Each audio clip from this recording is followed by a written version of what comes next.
뭔가 우리 문화가 21세기에 이렇게 가서는 안 된다는 얘기를 하려고 합니다.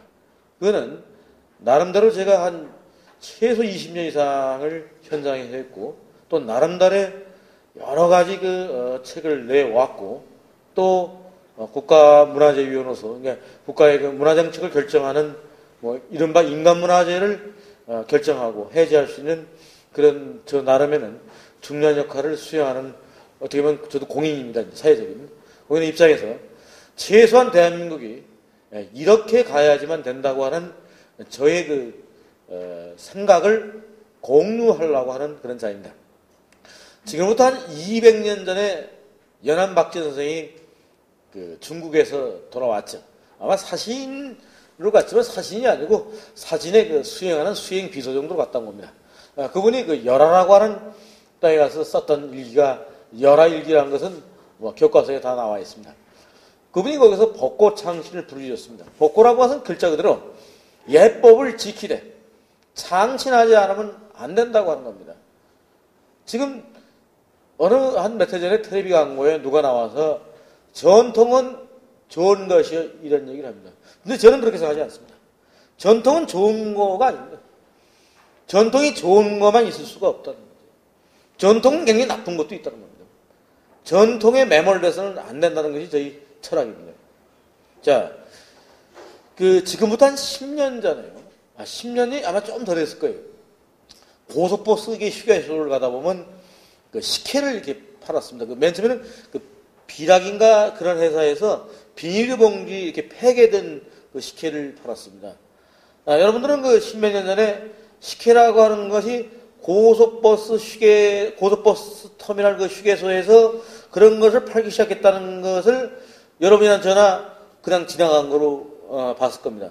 그러나 사실 우리 식생활 문화사에서는 비닐봉지에 담긴 식혜가 등장한 것은 굉장히 가공할 혁명적인 문화가 시작된 거라고 나는 생각합니다. 수년 전에 삼성경제연구소에서 2000년대가 육박하면서 1900년대에 히트 상품 1번을 서태지로 꼽았을 때 나는 배꼽 잡고 웃었습니다. 나는 서태지라고 생각하지 않습니다. 저는 식혜라고 생각합니다. 식혜는 우리 시대가 얻은 가장 위대한 문화적인 혁명이었다고 나는 생각합니다. 제가 예를 들겠습니다. 식혜라고 하는 것은 여러분 알다시피 굉장히 좋은 음식이고 그렇습니다. 그러나 식혜는 단점이 빨리 쉬어버리고 또 저장 용기에 담기가 어려서 항아리에 빚어서 먹긴 좋은데 명절날이나 잔치에는 좋아도 이걸 일상적으로 먹기는 좀 부담스러운 음식이었던 게 확실할 겁니다.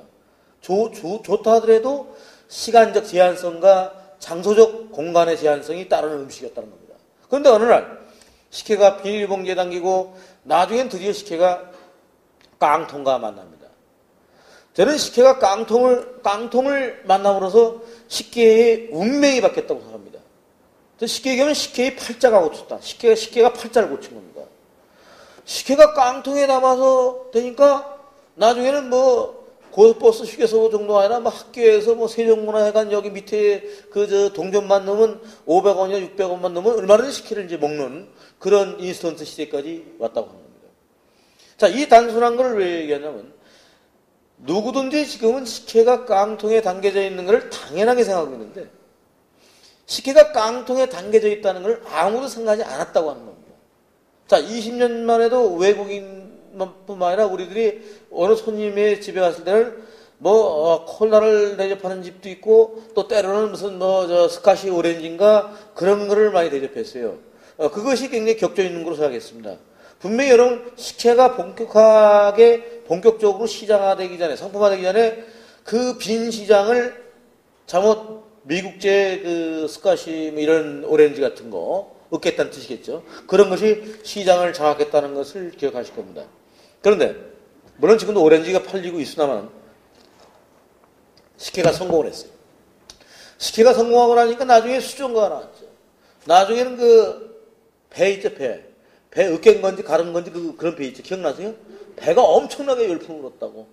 나중에는 매실 혁명이 나왔어. 매실 시장이 엄청난 거예요. 여러분 매실 보세요. 매실 음료 보세요. 그 다음에는 저녁 노을인지 아침 오후 햇살인지 하여튼 이런 것도 나오고 특정 상표를 얘기할 수 없으니까 하여튼 엄청난 민족 음료 시장이 등장했다는 겁니다.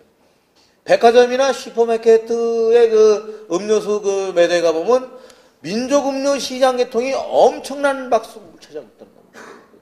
이건 놀라운 겁니다. 전 세계의 이 청량음료 시장에서 이렇게 민족적인 형식을 갖춘 그런 음료가 이 정도로 압도적으로 승리하는 나라가 우리나라밖에 없어요. 이거 쉽게 얘기하면 코카콜라가 그 매출량이 거기에 빌렸다는 얘기죠. 전 세계적인 사건이에요, 이게. 이게 왜냐면 제가 이 강의는 실제로 지금부터 2달 전에 한국의 그 CEO라고 하는 고급 경영자들이 다 모이는 그런 독서 모임 제가 가지고 강연했을 때 막 그거를 이 얘기를 굉장히 길게 했는데 끝나고 난 다음에 어떤 노신사가 나한테 명함을 줘요. 그러니까 명함이 코카콜리 바틀링 주식회사야. 그래서 우리가 당했다는 거야. 선생님에게 맞대. 이제 코카콜라의 그 대표분이시더라고. 그분하고 저하고 한 30분 대화를 나눴습니다. 그분 얘기가 저하고 악수하면서 주 박사님 얘기가 맞다는 거지. 이렇게 들었습니다. 자, 지금이야 이제 뭐 매실이 깡통에 담기고 뭐 햇살이 깡통에 담기고 뭐 이런 거 뭐 별로 익숙한 일이고 일반적인 일이야. 그걸 가지고 놀라는 사람 아무도 없고 너무 흐레 빠진 음료수가 되어버렸습니다. 그러나 우리는 생각해야 됩니다. 15년 전에, 16년 전에, 20년 전에 누구도 식혜를 깡통에 담아 판다는 생각을 아무도 안 했다는 겁니다. 아무도 생각하지 않았다는 겁니다. 그리고 식혜를 깡통에 담아 파는 것은 아주 우스운 짓으로 생각했고 코카콜라를 깡통에 담거나 코카콜라만이 병에 들어가는 거로 착각을 했다는 겁니다. 여기에서 우리는 희망을 읽어야 된다는 거죠. 근데 내가 얘기하는 건 식혜야말로 20세기 우리 식생활에서거든 후반기에거든 가장 중요한 우리 문화의 승리의 전리품이고 식혜혁명이라고까지 나는 감히 선언했다는 거죠. 제가 얘기한 것을 공공경제적이고 사회문화적으로 다시 분석, 여러분이 스스로 집에 돌아가시면 세본다면 제 말이 얼마나 과학적인가를 이해하시게 돼 있고 즉각 내일에도 다시 백화점 매대에 가서 민족음료 시장의 종류하고 서양에서 들어온 곳에 비교해보면 상대가 안 될 정도입니다. 그래서 최소한 우리는 손님이 왔을 때 콜라를 쫙쫙 대접하는 것은 상스러운 일로 이제 됩니다. 대략 그래도 민족음료 내지는 취향을 물어보는 것이 이게 기본적인 거지. 뭐 손님 왔다고 해서 콜라 드세요. 콜라 사이다 착착 따르는 집은 일단은 좀 생각 있는 사람들한테는 상스러운 짓으로 되게 인정받습니다. 여러분 손님 왔을 때 콜라 드세요. 콜라 막 딱 따릅니까? 그렇지 않습니다. 그러나 매실 같은 거는 살짝 따라주면 사람들이 그걸 이상하다고 생각하지 않습니다. 예? 이상하다고 생각하지 않는다고 최소한. 이 얘기는 그만큼 어떻게 보면 콜라의 물결, 맥도날드의 물결이 있음에도 불구하고 우리 것을 거둔. 그렇기 때문에 저는 우리 문화 수수께끼라는 책을 쓰면서 이걸 주목한 거예요. 바로 이거다고 난 물어붙인 거예요. 제가 솔직히 그 우리 문화 수수께끼는 지금 한 35만 팔고 엄청 팔았잖아요. 자, 책 한 권 가지고 뭐 엄청난 매덕대 이상은 벌어졌겠으니까. 근데 그 바로 제가 그 책을 쓸 때도 그렇게 쓴 거예요. 바로 그 핵심을 본 거예요. 충분히 된다는 거예요. 우리 문화가 된다는 거지. 실제로 입증을 했습니다. 자, 저는 그래서 제가 벚꽃창시를 얘기하면서 엉뚱하게 식혜를 예를 든 겁니다. 우린 식혜 따라 배우기 운동을 해야 된다는 것이 저희 지론이고 저희 철학입니다.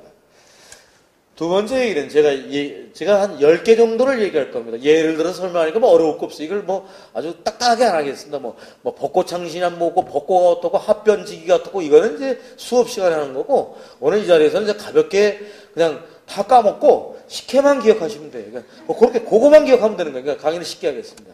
두 번째는 저는 이 문화다원주의가 무엇인가를 좀 꼭 얘기를 좀 해봐야 되겠습니다. 제가 지난해 아마 11월에 기억나신 분이 계시겠습니다. SBS 토론공방 가가지고 60분짜리에서 개고기 대논쟁 벌였을 때 제가 대표 주사로 나가가지고 엄청나게 싸웠던 장면 중에 하나죠. 아예 책까지 써버렸어요. 그래서 개고기 식당 주인들은 제가 가면 돈을 안 받아요. 전국 개고기 식당 총연합회가 있습니다. 그게 전계련이라고 있습니다. 거기에서 저를 다 알아가지고 저는 그냥 가면, 왜냐면 제가 개고기와 문화제국지를 중앙 MMB에서 하고 있는데 중앙일보 출판부 기자 3명을 데리고서 그 쌀이나물집에 가서 이제 개고기를 이제 대접하려고 갔어요. 내가 한번 사겠다고 출판기념회 겸해서. 그래서 뭐 푸짐하게 먹고 있는데 얼굴도 모르는 그 주인 여자가 버선발로 뛰어나와가지고 그 조선생님 아니냐 그렇다 했더니 나중에 계산을 전혀 안 받더라고요. 계산이 세게 나왔는데 전혀 안 받더라고요. 은인이라고까지 하더라고요. 그러니까 자기들을 지켜주는. 근데 나는 잘 들으면서 뭔데 개고기 옆에서 돈 받고 나온 사람 오해하지 마세요. 제가 얘기하자고 하는 건 이겁니다. 여러분 여기 개고기 드시는 분 손들어 보세요. 솔직하게. 솔직히 한 번도 안 들었거나 안 먹는 분 손들어 보세요. 아마 계실 겁니다. 예. 뭐 다 먹는 건 자유이기 때문에 먹건 안 먹건 상관없습니다. 근데 우리가 먹는 거는 치아나 푸들이 아니에요. 이 푸들 같은 거는 솔직하게 그 내장 빼내고 껍질 벗기고 뼈다귀 벗기면 먹을 게 없어요. 우리가 먹는 거는 그 비싼 푸들 먹는 게 아니에요. 우리는 똥개 먹는 거라고. 우리는 똥개를 먹는 거라고. 우리는 분명한 거예요, 우리는요. 우리는 놀던 대로 놀았던 거예요. 우리는 먹던 대로 살아온 거예요. 저는 개고기를 엄청 좋아한다거나 개고기를 매일 먹는 그런 사람이 아니에요. 누가 어떤 사람이 매일 개고기를 먹어요? 매일 아침부터 저녁까지. 그럴 리가 없어요. 오늘도 밥 먹고 나왔고 점심은 전 누구랑 중국 음식 간단하게 먹고 이렇게 먹었지 누가 매일 개고기를 먹습니까? 어쩌다 먹는 거지. 별식으로. 그런 겁니다. 여러분 중국 사람들이 그런 얘기를 합니다. 지구상에서 못 먹는 거는 이 세 가지밖에 없다고 고백합니다. 하늘에서는 비행기나 전투기는 못 먹는다 고백합니다. 그럼 당연히 이제 땅에나 바다에서는 잠수함 계열을 못 먹는다고 얘기합니다. 그럼 그 사람들이 육지에서는 있는 건 다 먹는데요. 그런데 이제 다리가 4개 달린 것 중에서 그 책상이나 걸상은 못 먹는데요. 이게 중국 사람들의 심각한 고민이에요. 그걸 어떻게 요리할 수가 없다는 겁니다. 그거 빼놓고는 다 요리가 된다는 거야. 제가 그 실제로 책을 내기 위해서 그 출판부 기자 한 명하고 동행해가지고 비용을 몇 배씩 치러서 광주로 갔잖아요. 광주 광동성인가 보면 광동성 그 중심부에 칭핑시장이라고 청평시장 있잖아요. 그걸 가봤다고. 이거는요, 우리 개 먹는 거는 너무너무 우리는 점잖은 문화예요. 개들은 무슨 거의 다 먹는 것 같아. 이름도 모르는 해충같이 생긴 것부터 진해부터 진짜 살모사 먹는 건 기본이고, 그 광동성에서 가장 큰 그 음식점이 광동 대반점이잖아요. 6층짜리 그 호텔식 그 식당입니다. 그 대리석에 깔려있는 의리의리하고 거의 2,000명을 수용할 수 있는 음식점이잖아요. 여기 한국에 잘 나가는 음식점은 저리 가랍니다. 거기는 거의 근무하는 그 직원만 500명이 넘어요. 그 여자나 남자 웨이터만 500명이 서빙하는 사람이 500명이 넘는다니까 그래서 할 말 없어. 근데 그 화려한 음식점의 로비에 철창이 쫙 놔둬요. 철창이 주로 두꺼비, 뱀 그런 거예요 주로. 물론 나는 야생동물 먹는 거는 개인적으로 동물보호론자이기 때문에 반대합니다.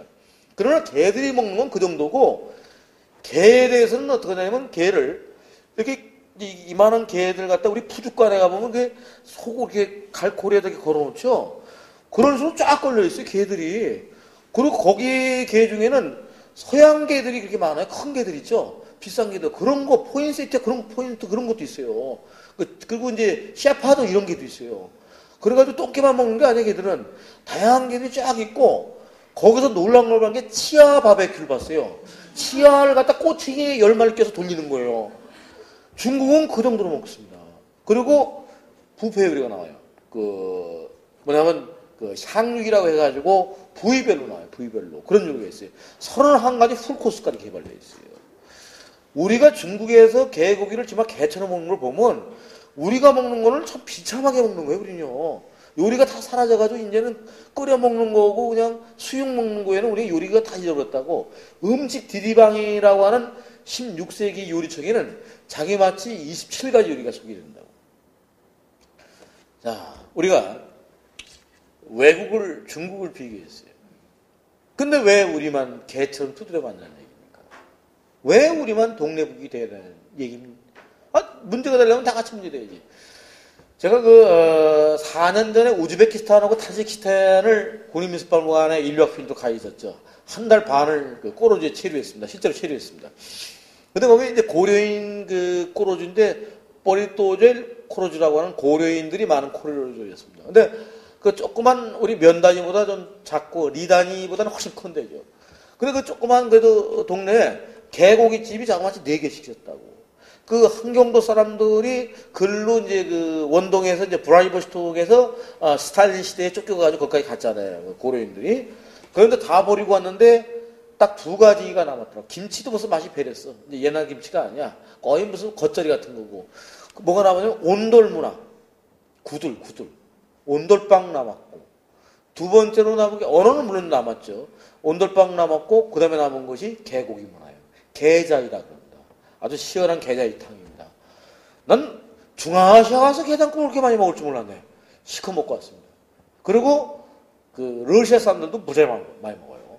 보편적인 겁니다. 필리핀 개고기 문화 답사해 봤는데 거기도 숨어서 엄청나게 먹어요. 근데 전부 다 탄압받으면서 먹습니다. 자, 이제 우리가 음식 문화가 왜 이렇게 됐냐를 보기 위해서는 다원주의 시각을 좀 돌릴 필요가 있다고 봅니다. 여러분 알다시피 그 인도 사람들은 소고기를 안 먹습니다. 뭐 힌두교 때문에 안 먹는다고 얘기합니다. 근데 힌두교 때문에 안 먹는다고 가르치는 건 그거 엉터리 가르치는 거예요. 그들이 소고기를 안 먹는 거는 소고기를 먹는 것보다는 안 먹는 것이 훨씬 과학적이기 때문에 안 먹는 거예요. 인도는 여러분 알다시피 사성제도가 남아 있습니다. 인도의 이 브라만 계급부터 해서 밑에 그 수드라라고 하는 그 불가촉 천민들 있죠. 얼마나 비참합니까? 뒷골목 살면서. 차마 진짜 이건 비참이라 그럴까? 본인들은 몰라도 우리가 보기에는 그렇게 보이죠. 참 집도 없이 사는 사람도 많습니다. 근데 이 사람들이, 인도는 물이 안 좋잖아요. 우리나라야, 우리같이 이렇게 물을 상수롭게도 먹을 수 있는 나라는 드물어요. 진짜 전 지구상에서. 뭐 유럽 여행 가면 심하지만 그 느글느글한 그 탄산수 먹고 살잖아요, 우리가. 그런데 그들이, 불가촉 천민들이 홍차를 끓여 먹어야만 됩니다. 홍차. 차가 없으면 안 되잖아요. 물도 안 좋고 병에 걸립니다. 그럴 때 소가 똥을 넣잖아요. 이 소똥을 말려가지고 강력한 메탄가스로 해가지고 먹는 겁니다. 만약에 인도의 그 비참한 사성계급의 하부에 있는 계급적으로 비참한 그 수드라 계급들이, 불가촉 천민들이 소똥이 없었던들 그들은 굶어 죽는다는 얘기예요. 지금은 종교적인 율법으로 인도의 그 수억되는 인구가 소를 먹기 시작하면 하루아침에 끝나버리는 거예요. 사람 입이 얼마나 무서운 건데, 이게, 여기 소가 10마리 등장했다. 이거 먹으라고 하면 여러분 어떻게 먹어야지만, 여러분들이 입을 놀리시면 다 먹는 거예요. 입처럼 무서운 게 없는 겁니다. 경제적으로. 입이 굉장히 무서운 겁니다. 그랬을 때, 그 종교적인 율법에 의해 가지고, 바로 비참한 사람들을 복지정책처럼 종교적 율법으로 혜택을 주겠다는 논리가 바로 그렇게 기결되는, 뭐 이걸 갖다 이제 마비네스는 문화유물론적 해석이라고 얘기합니다. 다른 해석도 나옵니다만, 하여튼 이 위대한 암소 얘기는 그렇게 나오는 겁니다. 그러면 돼지고기를 안 먹는 저쪽 중앙아시아 사람들은 돼지고기 원래 흔했던 겁니다. 원래 거기가 사하라나 전부 다 사막이 아니었어요. 사막화가 된 거죠. 우리가 여러분 알다시피 로마사 그 나오던 시대만 해도 벌써 이미 사자가 그래도 날강 기억도 많았습니다. 지금 다 사막화가 된 겁니다. 그 당시 사막화가 되기에는 굉장히 습한 그 하렵수림 지대였습니다. 그 돼지들이 야생돼지가 많이 살았던 겁니다. 그러면서 멸종돼 간 겁니다. 돼지고기를 둘러싼 쟁탈전이 벌어지면서 회계적 율법으로 묶어버린 겁니다. 원래부터 그 중동 땅이 돼지를 안 먹었던 게 아닙니다. 우리는 여러 가지 생태 고고학이나 여러 가지 생태 자연과학적인 이런 입장에서 여러 가지 그 당시에 고대나 그 시대의 기후를 우리가 그려낼 수 있습니다. 그걸 통해 가지고 그 당시엔 돼지고기가 많았다는 걸 우리는 알게 됩니다. 자, 그러니까 지금 오늘날은 중앙아시아 사람들은 양고기를 엄청나게 먹습니다. 한국 사람들은 양고기 먹습니까? 우리들은 양고기를 내린내난다고 해서 안 먹습니다. 그런데 우리도 고려 시기 때는 양고기를 무지하게 많이 먹었습니다. 우리는 양고기를 굉장히 많이 먹었습니다. 그런데 이제 나중에 우리가 양고기 싫어하는 거죠. 그러나 저 같은 경우에는 이제 해외여행을 가가지고 실제로 그 양고기를 먹어보니까 사실 양고기에 반해버리니까 이 소고기나 돼지고기 못 먹겠더라고. 양고기 꼬챙이에 끼워서 그렇게 수풀에 돌리는 거 있지, 사실이라고 하는 거 무지하게 맛있습니다. 여러분 프랑스 그 레스토랑에서 나오는 고급 음식점에 양고기 구이라는 게 있습니다. 그 힐튼 호텔에서 보통 부가가치 빼도 5만 원씩 받아요, 정식이. 굉장히 비쌉니다. 5만 원, 8만 원 이렇게 가요. 굉장히 고급 요리예요. 그러니까 우리가 생각하는 한국 사람들 슈퍼마켓에서 양고기 안 먹습니다. 그러니까 양고기가 우리한테는 문화적으로 안 맞아서 안 먹는 겁니다. 그러나 우리가 안 먹는다고 해서 양고기가 나쁜 고기라고 해서는 안 된다는 거죠. 양고기도 훌륭한 요리고 교회 다니신 분들 다 아시지만 양고기야말로 성경책의 단골 메뉴가 양입니다. 양을 빼놓고는 예루살렘이나 살 수가 없는 거예요. 지금도 마찬가지예요. 제의를 집행할 때는 양을. 그러니까 스케이프고트라고 하는 스페이크고트라는 희생양이라는 것이 바로 양이라고 된 거죠. 희생양의 그 어원이 바로 양을 바치다 해서 나온 거예요. 자, 이렇게 이제 제가 얘기하는 건 고기도 보세요. 뭐 돼지를 먹는 민족, 뭐 닭, 소를 싫어하는 민족, 개를 먹는 민족, 안 믿는 민족. 제가 말 얘기를 뺐지만 몽고 가보면 전부 다 말을 먹잖아요. 시베리아 사람들 전부 다 말을 먹어요. 시베리아 사람들은 소 안 먹습니다. 양도 별로 덜 좋아해요. 거기는 오로지 말고기예요, 말고기. 말고기를 날로 먹어요. 날로 아주 좋아합니다. 스테미너 음식이고. 술도 말젓술이잖아요.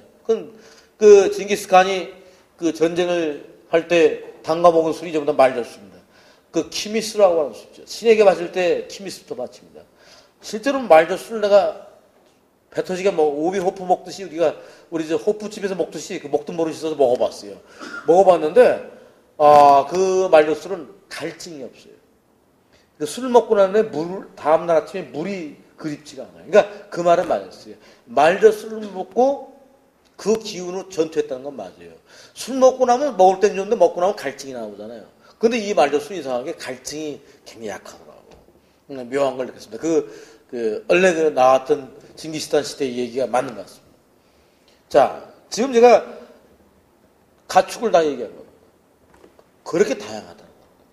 자, 이런 얘기는 제가 뭘 얘기하려고 하냐면, 지금 개고기를 얘기하려고 하는 것도 아니고, 저는 이른바, 그 문명과 그 야만이라고 하는 이 이야기가 우리가 만든 게임의 룰이 아니라고 하는 거예요. 제 얘기가 믿어 의심스러운 불란서의 최고의 살아있는 현존석학이 그 레비스토스라고 하는 구조주의 인류학자죠. 레비스토스가 슬픈 열대를 썼죠. 거기 보면 자기 식민지 머국으로서 자기가 이제 소위 저쪽을 가죠. 저쪽 쿠바 쪽으로 가죠. 바하나 쪽으로 가다가 뱃선에서 쓴 그 일기가 나옵니다. 그 사람 결론은 뭐냐면 문명과 야만이란 말은 서구 백인주의자들이 만든 거다. 결국은 자기들이 정한 거지. 우리들이 아는 문명, 야만, 토속 이런 거 있죠. 원시, 미개 이런 말은 전부 다 사실은 심하게 얘기하면 굉장히 제국주의성이 강한 말입니다. 우리나라도 그런 나라이기 때문에 이런 얘기 제가 해봐야 덜 맥히는 나라입니다. 우리나라. 그러나 최소한 이 자리에 노엄 촘스키 같은 사람이 와 있다면 제 말을 100% 지지할 겁니다. 왜냐면 우리가 노엄 촘스키가 얘기했듯이 507년 전쟁은 안 끝난 겁니다. 이렇게 사태를 봐야죠. 콜럼부스가 신대륙을 발견했냐? 그럼 거기 살던 원주민들은 토착민들은 발견당한 거냐? 그럼 발견당한 거예요? 우리는 역사를 다시 봐야 된다고 하는 겁니다. 뭐가 문명이고 뭐가 근대인지는 우리 한번 얘기를 해봐야 된다고 합니다. 그런 의미에서는 시오드가 얘기하는 그 오리엔탈리즘이라는 얘기 자꾸 나오는 게 동서의 이 얘기는 이제부터 나는 시작이라고 감히 얘기합니다. 제가 감히 얘기한다면 한국의 지식인들은 너무 많은 사람들이 메이드 인 아메리카나 메이드 인 저메니 이런 식의 난 저도 대학에서 강의를 합니다만은 대학원 강의를 합니다만은 대학은 제가 생각하는 건방지게 얘기한다면 수입 오파상 대리점 하고 있는 거라고 생각합니다. 저 개인적으로 솔직히 그냥 그렇게 생각합니다. 그리고 조금 중국 갔다 오면 전부 다 또 갑자기 친중파가 되고 일본 갔다 오면 본의 아니게 또 친일파가 되고 미국 갔다 오면 친미파가 되고 각줄 보면 전부 다 지나라가 자기가 배운 사람들 나라만 이렇게 써요. 에? 불란서 유학 갔다 온 사람이 전 세계 학문을 섭렵해서 그걸 각주도 한다면 내가 얘기를 안 하겠는데 불란서 갔다 온 사람은 불란서 각주만 달아. 근데 그게 잘 뜯어보면 불란서에 굉장히 뛰어난 논문을 각주를 달았는지 그냥 동네 축구 정도의 수준을 달았는지 그걸 알 수가 없거든요. 저는 알 길이 없거든요. 그래서 저는 일단 무시해버려요. 일단 무시하고 한국화된 토착화된 논문을 쓰지 않고는 인정 안 합니다. 끝까지 인정합니다. 그러면 이런 식이죠. 한국에서 어떤 사람이 와서 우리의 그 춘향전을 연구하고 간 미국 박사가 있잖아요. 그러면 뭐 대견하고 얼마나 좋습니까? 또 외국인들 우리 춘향전 같은 거 연구하면 우리가 도와줘야 됩니다. 그 한국학의 미래를 위해서, 국학의 세계화를 위해서. 그렇지만 또 이렇게 생각하면 이런 점도 있죠. 한국에 와서 외국인이 한 4년 동안 박사받아 하더라도 춘향전을 알아봐야 우리가 하는 것보다는 깊게 알기는 어려운 거 아니겠어요? 우리가 뭐 섹스피어 가서 7년 공부해서 박사받아도 쉬운 거? 난 아니라고 생각하는데 바로 이런 논리가 있다고 생각하는 겁니다. 그러기 때문에 저는 제가 얘기하는 이 개고기 논쟁에서 나타났듯이 문명과 야만이라고 하는 이러한 그 황당무계한 이러한 그 문화적인 전술이 우리에게 지난 9세기에 주어졌던 슬픈 역사를 우리는 갖고 있다고 나는 생각합니다. 저는 이런 면에서 우리는 21세기는 이 문화다원주의에 대한 새로운 패러다임으로 나가지 않으면 안 된다고 하는 저희 생각을 제가 개를 빗대어서 이 얘기를 한 겁니다. 그러니까 제가 개를 엄청나게 좋아해서 개를 변호한 것이 아니라 그게 상징적인 거라는 얘기죠. 우리 어머니가 이렇게 얘기했습니다. 음식을 놓고 밥상 앞에서 평론하는 거 아니다. 먹기 싫으면 안 먹으면 되는 거고 좋으면 먹으면 되는 거다. 음식 가지고 평론하면 복 떨어진다고 했습니다. 더군다나 남의 집 음식을 가지고 옆집 아저씨가 뭐 먹으라 마라 하면 안 됩니다. 더군다나 외국인이 우리 식탁을 가지고 평론하지 말라. 근데 책에다 썼습니다. 소문에 남의 식탁을 가지고 평론하지 말지어다. 복 떨어진다. 이렇게 썼습니다. 그건 안 됩니다. 대신 우리도 남이 양고기를 먹건 남이 말고기를 먹건 우리는 간섭해서는 안 됩니다. 말을 먹든 양을 먹든 그냥 먹으면 되는 겁니다. 다만 우리가 합의 볼 수 있는 건 야생동물을 먹지 말자. 이거는 내가 합의 봅니다.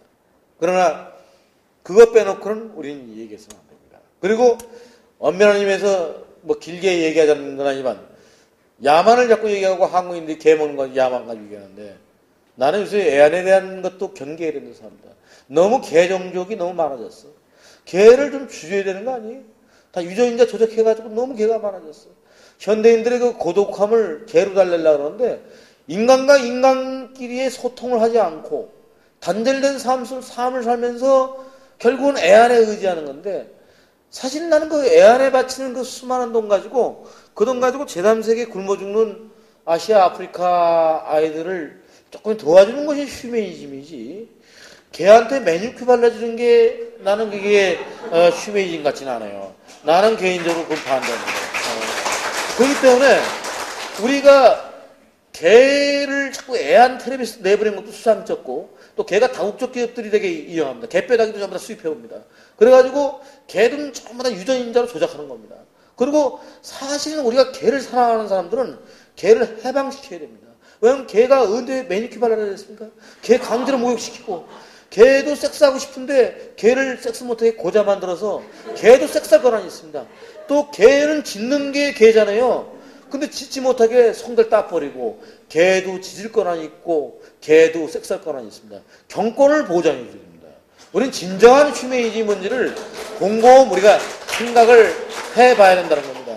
그러니까 내가 이 얘기를 하니까 텔레비전 얘기하니까 거의 뭐 개고기 반대 사이트에서는 저는 아주 흉측한 놈 뭐 완전히 저는 완전히 그 사이트에 올라 있어요. 뭐 나치스 마크도 그려지고 이맛방에 제가 거의 이제 막 가는 인간을 그려져 있는데 저도 세계 보면 그렇게 나쁜 사람이 아닙니다. 근데 이렇게 망가졌습니다. 망가졌으나 내가 주장하는 개를 먹자가 아니라 저는 사실은 육식을 덜 하자는 주의예요.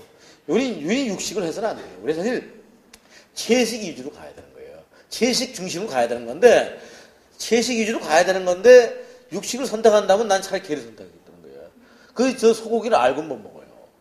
하여튼 제가 얘기하는 문명과 야만이라는 담론은 없다. 우리는 좀 더 달리 가야 된다. 문화다원주의의 시각 가지고 가야 된다는 얘기입니다. 자, 세 번째 얘기하겠습니다. 제가 수업이나 뭐 대학 같은 거라면 이제 이 한강이 이거 가지고 그냥 2시간을 얘기해야 돼요. 근데 이제 오늘은 이제 여러분들하고 또 훗날 또 다른 기회에 또 만날 수도 있겠죠. 그럴 기회에 만나를 대비해서 오늘 그냥 특강이라고 생각하니까 이게 뭐 음식으로 따지면 부패 음식을 한다고 생각하면 이렇게 이거 하나 저거 하나 이렇게 그러니까 저 사람 얘기 하다 말고 이런 얘기 하지 마세요. 예? 각각을 다 책으로 쓴 사람이니까 오죽할 얘기가 많겠어요. 그러나 오늘은 이제 그냥 그 개괄적인 그 강의를 하면 되겠습니다. 세 번째는 우리 정신문화 얘기하려고 합니다. 여러분이 제가 알기에는 여기가 단을 하고 뭐 그걸 하는 데입니다. 진정 우리 것이 무엇인가를 잘 봐야 돼요. 진정 우리 게 뭔가. 저는 원래 우리 은사는 이제 김태원 교수라고 샤머니즘 학자의 한국 민속학자 중에 대가 중에 하나 있습니다. 제 그 학문적 계보를 얘기한다면 남창 손인태의 제자가 동탁조준 시인이죠. 잘 아시죠? 동탁조준이 그 시인으로 알려진 게 아니라 고려대학교에서 민족문화연구원, 고대 최대 연구원이죠. 그걸 만드신 분이 동탁조준 시인이고, 그분의 초대 조교이자 민족문화연구를 했던 분이 김태원 교수입니다. 돌아가셨는데. 그리고 그분의 수제자가 저입니다. 그러니까 저는 그래도 자부심이 있는 게 한국 국학의 4대 적자입니다. 서자가 아니라 적자예요. 근데 저는 장소인데 장소는 정식 대학에 못 들어가요. 지금. 전부 다 다른 사람들이 얘기합니다. 그러나 제가 이제 잘 나가고 있습니다. 적자의 전통을 잘 지키고 있습니다. 뭐 별건 아닙니다. 예. 그런 게 우리 현실입니다. 예. 적자입니다. 제가 뭐 모르는 사람들 보면 제가 서자인지 아는데 저는 학문계보에서는 아주 정확한 증선자 계열로 있는 그런 학자입니다. 그래서 올해 실제로 남창 손인태 탄신 100주년 행사를 문광부에서 하게 됩니다. 그래서 거기에 이달의 인물을 선정됐죠. 거기에 기조광연을 제가 합니다. 제가 그 문광부에서 저한테 요청해 제가 하게 됐어요. 이거 뭐 당연히 적자가 이제 자기 지혜 역할을 분명히 이제 과시하는 자리겠습니다. 제가 무슨 얘기냐면 1994년도에 또 95년도에 두 번에 걸쳐서 레나강 그 탐사를 우리 돌아가신 스승하고 같이 했습니다. 가방 들고. 그분이 세계 샤머니즘 학회 공동부회장을 맡고 있었고, 지금 오토라고 헝가리 부다페스트 그 민족학 연구소 소장, 세계적인 샤머니즘 학자입니다. 그분하고 이제 친구 관계가 있어가지고 그분의 연주를 위해서 시베리아를 우리가 개최하게 됐습니다. 1994년도만 해도 시베리아가 소련이 이제 우리가 교류한 지가 얼마 안 돼가지고 비행기가 하바롭스키로 해서 연결되지가 않고 모스크바로 연결돼가지고 모스크바까지 그냥 한참 가요. 가가지고 또 모스크바에서 우리가 이양 간 거 그냥 없어 모스크바 시내를 말은 학수도 없었지만 배회하고 관광하는 거지 끼욱끼욱거리고 이제 술도 마셔보고 그랬던 거죠. 그러고서 다시 비행기를 타고 우랄 산맥을 넘어가지고 그 레나강가로 간 겁니다. 돌아올 때는 다시 모스크바를 거쳐서 또 돌아온 거예요. 이게 굉장히 그냥 지구를 한 반바퀴씩 막 돌았던 겁니다. 그때 유네스코에서 자금을 좀 받았던 기억이 납니다. 제가 이제 가방 못지라고 일본말 썼는데 이제 가방 들어준 역할로 저는 이제 저를 데리고 갔어요. 그래서 다행히 제가 이제 어떻게 끼게 됐습니다. 근데 저는 그것도 아주 놀랐습니다. 우리는 너무 지나치게 한중일이라고 하는 이 사고방식에 젖어 있어요. 이거 깨야 됩니다. 물론 이 아시아에서는 한중일이 중요하죠. 극동에서는. 그리고 러시아가 있고 그렇겠죠. 그러나 우리 분명히 생각해요. 분명히 그 레나강가에는 야쿠츠족이 있고 사족이 있고 캄차카 반도에는 캄차랄족이 있고 일본 그 홋카이도에는 아이누족이 있고 또 알라스카 건너편에는 축치족이 있고 에벤키족이 있고 에반스족이 있고 기르달족이 있고 나나이족이 있고 엄청난 족이 있는 거예요. 이건 바로 고아시아족이라는 올드 에이시언족입니다. 아시아의 우리 한반도 사람들은 신아시아족입니다. 만주벌판에는 만주족이 살았던 겁니다. 동화되어 버렸죠. 만주 언어가 있었습니다. 지금도 만주 언어가 있어요. 만주 언어가 소수 언어로 지금 남아 있습니다. 이제. 아직은 남아 있습니다. 거의 이제 박물관화돼가는 현상인데 이 얘기는 이 아시아라고 하는 것은 중화민족이 있다면 한민족이 있는 거고 또 일본의 야마토 민족이 있는 거고 야마토 민족 위에 아이누족이라고 하는 독자적인 민족이 있었던 겁니다. 그 독자적인 민족을 19세기 후반에 일본이 병합을 시킨 겁니다. 일본 땅이 아니었어요, 북한도는. 그리고 그 류구라고 하는 이른바 오키나와라고 하는 그 류구국은 독립된 국가로 존재했던 나라였던 겁니다. 그걸 갖다가 메이지 유신 다음에 대략 1890년대에 하나의 현으로 자기들이 오키나와 현으로 쉽게 얘기하면 식민지화 시켜버린 거라고. 그렇기 때문에 오키나와 사람들은 지금도 엄청난 반일의식을 갖고 있어요. 실제로 오키나와 시신을 보세요. 오키나와 공공연하게 오키나와 해방동맹이라는 잡지도 나와요. 아예 그런 정도 나오고 있어요, 지금도. 상당히 싫어합니다, 오키나와 사람들이. 실제로 오키나와에서 많은 사람들이 죽었어요, 또. 미군들에 의해서. 이런 슬픈 역사를 갖고 있는 게 오키나와입니다. 그리고 유구국은 한반도고 직거래했던 겁니다. 조공을 바치는 무역을 했던 그런 겁니다. 자, 아시아라고 하는 것도, 또 대만도 보세요.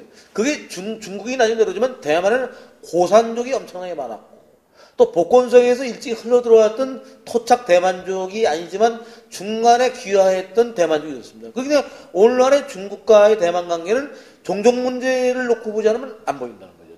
정치적인 문제로만 봐서는 안 되죠. 그 다음은 대만의 소수민족부터 해서 오키나와부터 또 한반도부터 또 아이누족부터 일본부터 만주족부터 저 북방에 있는 수많은 소수민족까지 이걸 생각한다면 아시아는 거의 30개 정도 중화민족에서 나온 그 해족 장족 빼놓고도 중국 쪽에 있는 민족만 빼고도 약 30개 정도의 종족이 살고 있는 그런 땅이라고 하는 겁니다. 근데 우리는 이상하게 이러한 제4세계에 대한 인식이 없이 그냥 한중인 삼각관계 이렇게만 문화를 그린다는 얘기죠. 이거 문화를 잘못 그리고 있다고 난 생각하는 겁니다. 이것이 소위 종족인류학이라거나 이른바 그 종족학이라거나 종족음악학에서는 아주 중시하는 그러한 대목입니다. 이 부분이 우리가 미처 교과서에서 안 가르치고 있는 슬픈 대목입니다. 그런데 그들이 뭘 믿냐? 여러분 알다시피 짜르 시대 때 모스크바 공국이라고 하는 조그만 나라에 있던 소위 그 소련의 전신 모스크바 공국이 나중에 코자크 기병들을 앞세가지고 우랄 산맥을 넘어 소위 모피를 얻기 위해서 그 기병들을 앞서서 용병을 세워가지고 계속 진격을 합니다. 급기야 19세기 말기 정도에 브라디보스토크에 걔들이 이르게 됩니다. 그러면서 걔들이 곳곳에 여러 가지 무슨 요새를 건설합니다. 곳곳에 자기들의 이주민 정착된 도시를 만듭니다. 그리고 완벽한 식민지화가 끝나고 난 다음에 러시아 정교회가 들어갑니다. 러시아 정교회가 들어가서 소위 기독교화를 시키려고 애를 씁니다. 근데 토착민들은 되게 샤머니즘을 계속 이렇게 모시고 있었던 겁니다. 그러다 스탈린 시대 때는 결국은 대대적인 탄압이 있어서 그 중앙사배 시베리아에서도 정확한 통계는 아니지만 약 20만 명을 학살시킵니다. 언어를 금지시킵니다. 그 약국도 언어가 있었거든요. 언어가 있어요. 전부 다 그 아주 그냥 깨끗하게 그냥 지어버리려고 그러고 샤만들은 다 죽여버립니다. 근데 우리는 여기서 생각해야 됩니다. 그들은 되게 샤머니즘을 자기들의 걸 생각합니다. 근데 샤머니즘이라는 것을 무슨 뭐 미신단지 이렇게 보시면 안 됩니다. 조금 오해가 좀 있고, 우리나라 샤머니즘 얘기만 하면 약간 그 거부반응이 있는 그런 묘한 이상한 하여튼 제국주의 교육을 착실하게 받는 이런 민족이기 때문에 참 제가 이게 좀 조심스럽게 얘기를 합니다. 더군다나 교인들이 있을 때는 저한테 눈을 딱 부릅뜨고 막 덤빌 수 있는 그런 분위기이기 때문에 참, 그렇습니다. 인류 역사에서 대략학자들이 합의하는 게 하나 있어요.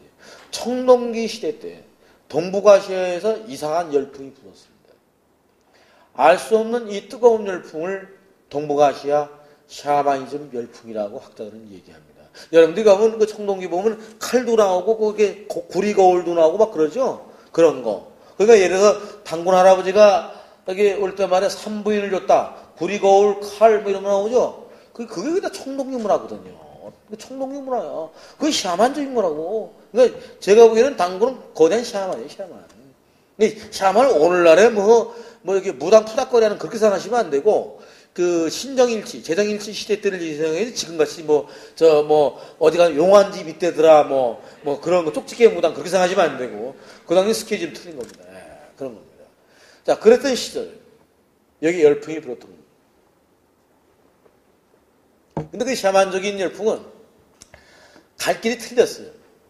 시베리아는 도시국가를 형성하지도 못했고, 부족 단계 정도에서 끝나버렸어요. 국가 형성이 안 됐습니다. 근데 여기는 주로 또 시베리아 가보신 분도 알지만 굉장히 숲이 많아요. 또 호수가 많습니다. 새가 많고.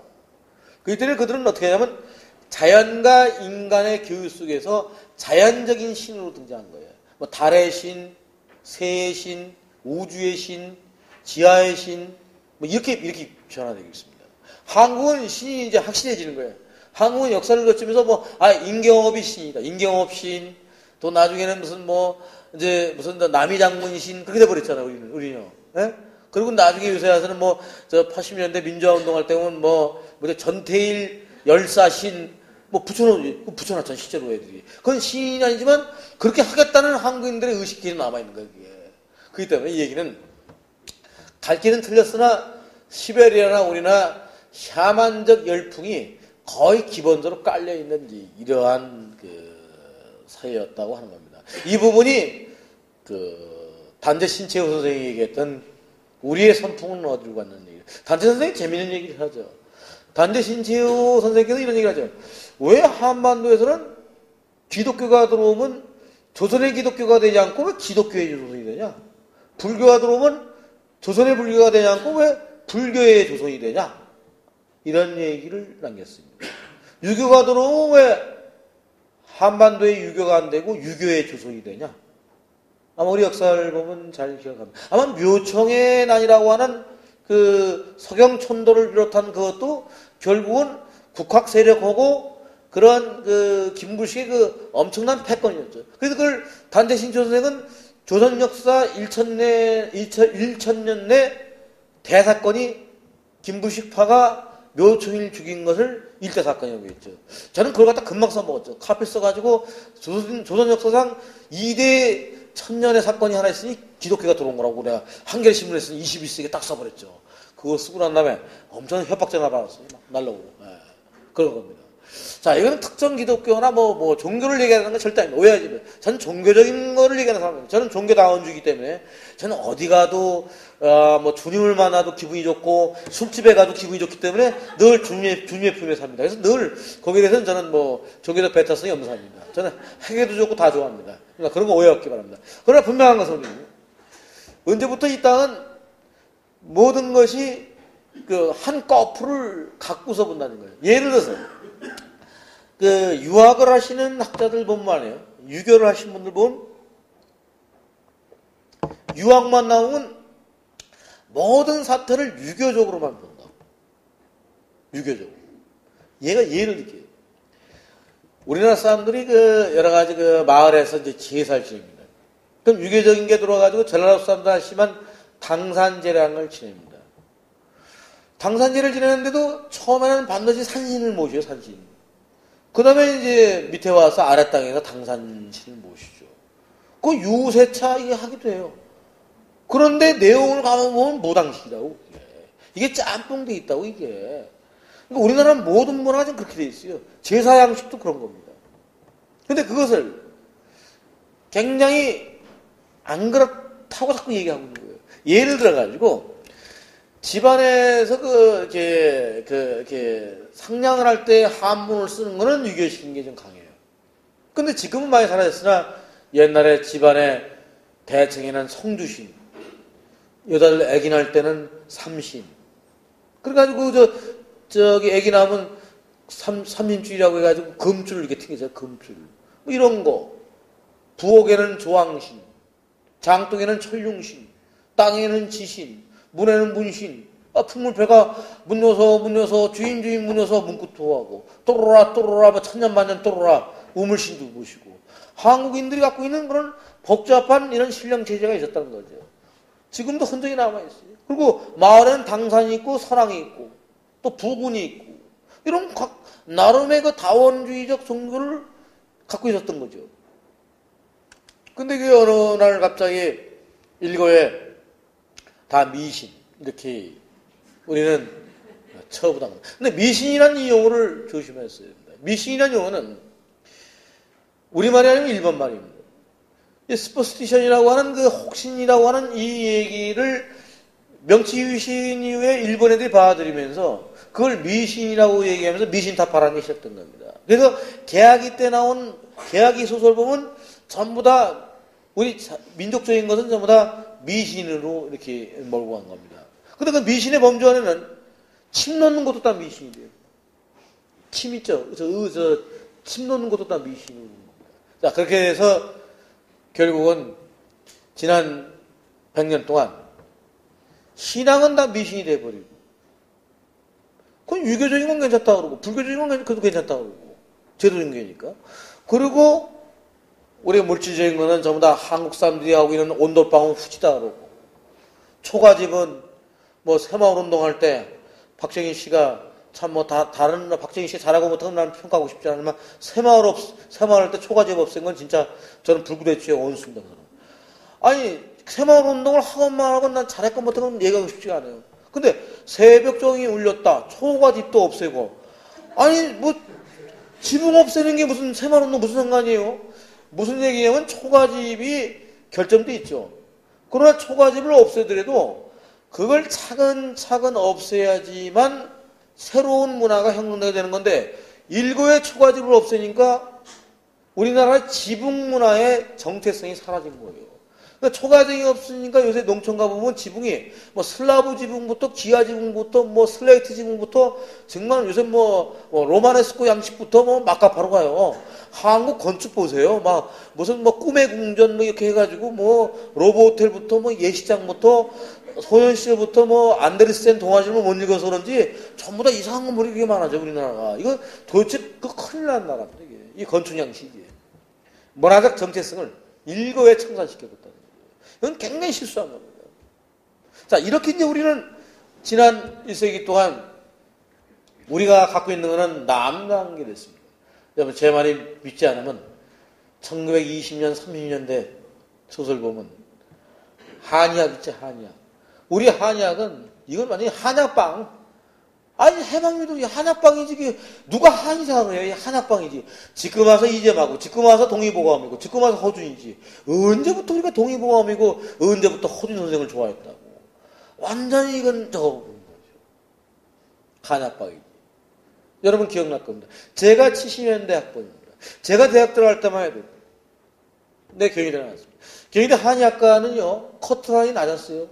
좀 공부 좀 하는 애가 치대라거나 그 의대를 갔고, 공부를 조금 떨어진 애들이 이제 한의대 가는 애들 꽤 있었습니다. 조금 자질이 그래서 우리 동기뻘 한의사 조금씩 떨어져요. 고름 있는 자질이. 내가 잘 압니다. 커트 좀. 그런데 지금은 한의대 가요. 서울대에서 박사를 받은 데 다시 와요. 서울대에서 받는 정도가 아니라 동경대 박사도 다시 들어왔잖아요. 경희대 한의대 같은 경우에는 직방생, 고등학교 바로 나와서 들어가는 애들 입학 비율이 절반이 안 될 정도예요. 전부 다 애아버지 같은 애들이 앉아있어.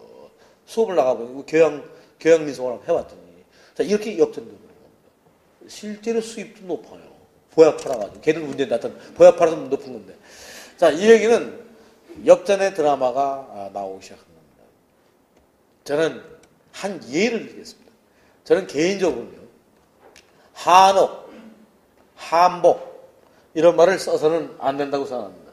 그 칠판이 없었는데, 자, 맨 처음에는 1910년도 같은 데 보면, 이제 서양식 집이 들어왔어. 서양식 집을 우리는 뭐라고 그랬습니까? 양옥이라고 그랬어요. 우리는 이제 주체이니까, 우리가 보기에 새로운 게 들어온 게 양옥이에요. 자, 서양식 음식을 뭐라고 그랬습니까? 양식이라고 불렀어요. 양식. 그렇게 불렀죠. 그리고 중국 요리는 뭐라 했습니까? 청요리. 청나라니까 청요리라고. 어렸을 때 아마 원장님이 청요리라고 들었죠. 청요리라고 많이 들었습니다. 중국 요리, 청요리. 예. 뭐 짠깨집이라는 말은 뭐 나중에 나왔지만 청요리. 그렇게 불렀습니다.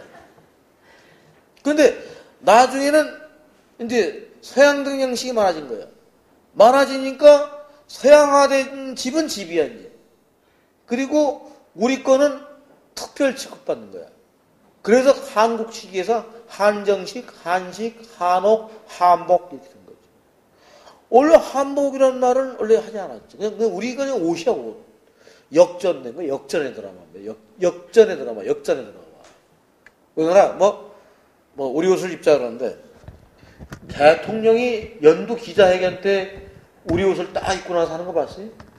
절대로 아니에요. 표 떨어질까봐 안 나옵니다. 부탁다니는 잘 안 나와요. 그거는 방 안에서 손님 세배 받을 때나 어쩌다 입고 나오고, 또는 이제 잘못 죄를 져가지고 감옥 가실 때 입어요. 주로 우리 옷은 주로 감옥 갈 때 입는 옷이에요, 주로 이제. 유명 인사들이 한복을 우리 옷을 입었다면 되게 감옥을 가는 거야, 되게. 감옥을 가거나, 실제로 그랬습니다. 텔레비 비치는 거 보면. 우리 문화의 대접 방식이 보여주는 겁니다. 근데 어떤 말레이시아나 이런 데들 보면 자기들 민족 의상을 많이 입고 나오죠? 정상회담 때 나와요. 뭐 그럼 돈 납니까? 우리는 그런 정도 수준이에요. 굉장히 우리가 아주 묘한 긴장감이 흐르는 문화가 가고 있는 그런 문화입니다. 그래서 저는 두 번, 세 번째 얘기가 좀 길어졌는데, 지난 100년에 우리는, 저는 아주 험악하게 얘기해서, 저는 지난 100년 동안 우리 문화는 서양과 이렇게 만나는 과정이 자연스럽게 우리가 못 만나고, 그 당시 제국주의였잖아요. 제국주의와 만나면서 우리는 저는 아주 세게 문화적인 강간을 당했다고 생각해요. 저는 우리 유린당한 거예요, 사실은요. 슬픈 역사를 가진 거예요. 여러분들이 지금 뭐 먹고 살만하고 그러지만 우리가 얼마나 많이 죽고 얼마나 많이 우리 걸 빼앗기고 일본 식민지 겪은 거 생각해보세요. 지금 사람들이 배불러서 그러는데 제가 국학을 하게 된 것도 딱 그런 것 때문에 한 거예요. 나라도 사람. 저는 원래 영어 영문학과 출신이에요. 원래요. 영문학과 출신이에요. 근데 70년대 말에 어려운 일을 한번 당하고 난 다음에 내가 더 이상 이렇게는 안 살겠다고 학과를 다 떠나서 학과를 다 바꿔버리고 제 일생을 바꿔버린 사람이에요. 운명이 바뀌어버렸어요. 그러니까 식혜가 만나듯이 제가 민족을 만나면서 제 학문을 다 포기하고 새로운 길로 갔던 사람입니다. 이제 그런 뭐 개인 히스토리가 있습니다.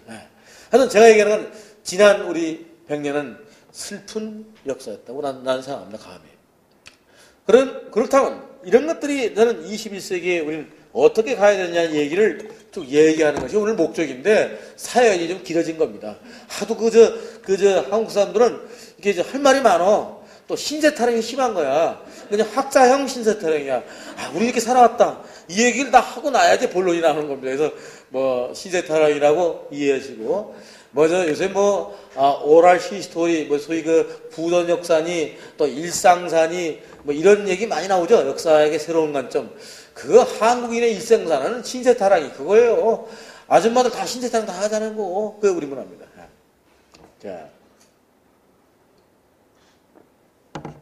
얼마 전에, 마이클 잭슨이 우리나라 왔었죠. 몇 년 전, 5년 전인가? 왔었습니다.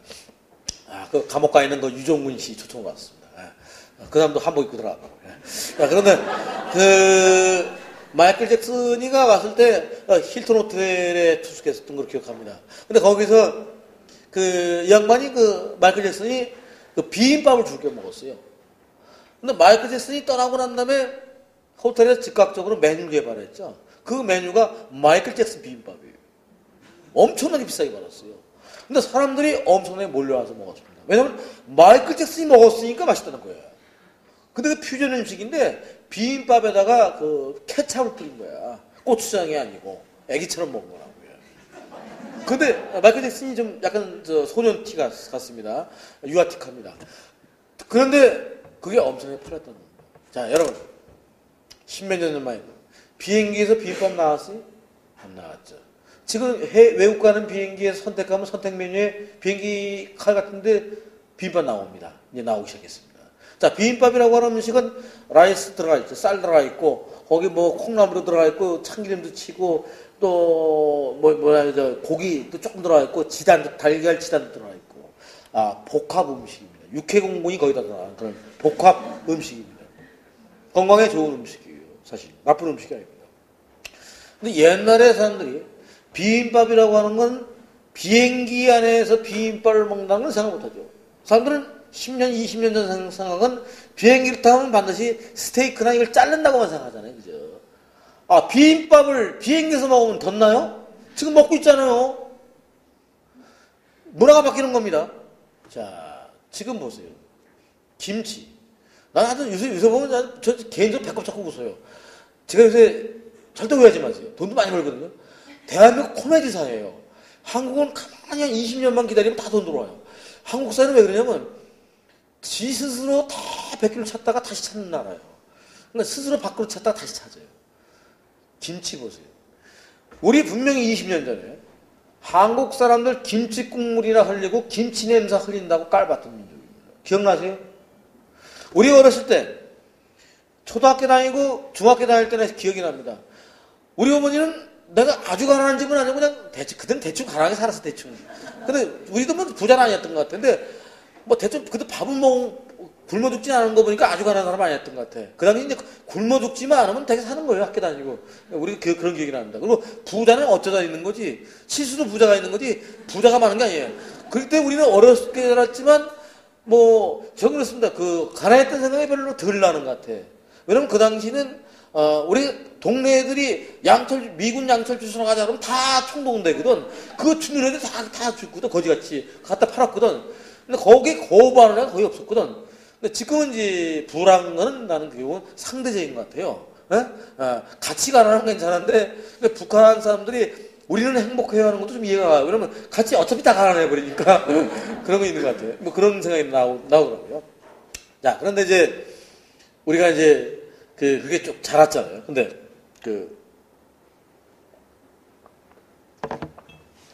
우리가 김치를 갖다가 싸가지고 갔단 말이에요. 그러면, 기억나십니까? 우리 원장님도 원장님 고기만 싸가지고 가셨는데, 저희 좀 김치를 많이 싸주셨어요. 그 김치병에다 이렇게 커피병인 거다 마개를 막아요.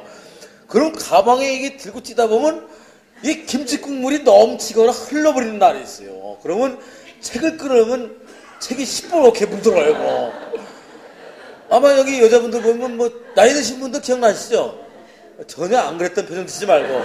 그런데 김치가 얼마나 뜹니까?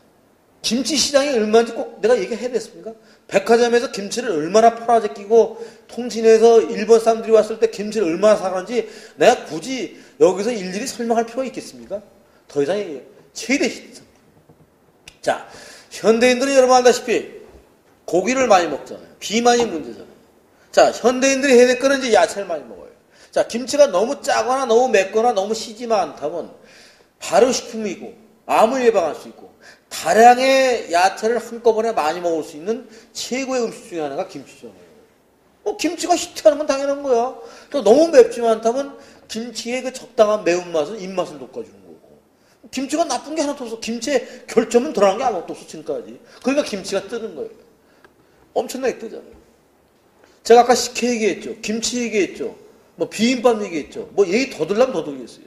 얼마든지 들 수 있다고. 자, 21세기 전에 이렇게 봅니다. 이 단이라는 것도 그래요. 저는 이게 전부 다 기하는 거 이런 거, 이게 전부 다 무슨 문화냐면 이게 무형의 문화예요. 무형문화. 무형문화인데, 제가 문화대청에 문화대전이 있습니다. 근데, 거기는 무형문과가 있고 유형문과가 있어요. 근데 대부분 유형문과고, 무형문과는 이제 아주 스몰 그룹, 소수파예요. 그러니까 저희 같은 사람도 끼워줘서 이제 거기 가 있는 건데, 우리는 별볼일 없어요. 왜냐면 전체 예산에 우리는 4%밖에 안 되걸랑요. 96%는 위대한 유형문화에 탔어요. 그리고 무슨 21세기랍니까? 저는 험하게 얘기하면 사기예요, 사기. 이런 겁니다. 다보탑이 아무리 훌륭해도요, 다보탑을 샹젤리제 거리에 세울 수는 없습니다. 석고람이 아무리 뛰어나도요, 워싱턴 DC에 세울 수는 없는 겁니다. 그런데 김치는 일본 사람 냉장고에 수천할 수가 있어요. 식혜는 미국 사람도 먹게 할 수가 있어요. 또 사물놀이에 사물이 치는 거 있죠?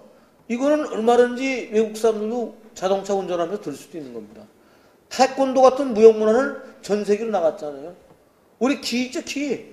이건 최고의 수상품이야. 일본이 젠이라고 하는 선 있죠? 선을 젠 패션에서 전 세계 팔아먹잖아.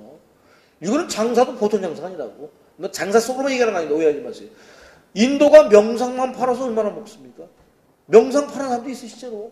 명상을 너무 장사라고 생각하면 안 되겠지. 그러나 물론 그런 요소도 상업적 요소도 있다는 얘기지. 마케팅도 한다는 얘기지. 이게 다 무형문화지, 이게 유형문화입니까? 우리는 이게 완전히 21세기형은 무형문화인데 우리는 20세기형, 19세기형의 유형문화에 넘어가 있다는 거예요. 근데 왜 그러냐? 사실 유형중임사하고는 제국주의사는 아니에요. 철저한 제국주의사. 왜 그러냐면 불란서나 얘들이 외국을 개척을 할 때 마리 개척이 식민지지. 걔들이 관심 있는 거는 로제타 해석을 갖고 온다거나 나일강에서 이집트의 피라미드를 발굴이 아니지, 도굴이지 사실. 무슨 발굴이야 그게. 발굴했으면 거기다 둬야지. 거지. 몽땅 잘라다가 어떻게 했죠?